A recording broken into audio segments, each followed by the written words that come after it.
Dù cuộc sống gặp nhiều khó khăn, con vương tin đời Ngài Chúa ơi.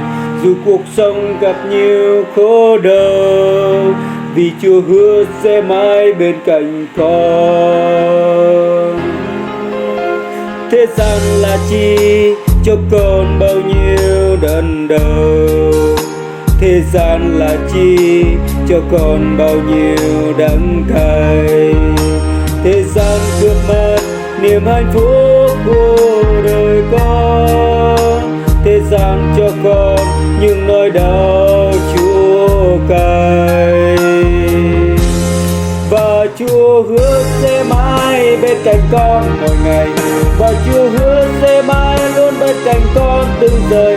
Và lời Chúa sẽ đưa sẽ mãi không bao giờ đổi thay.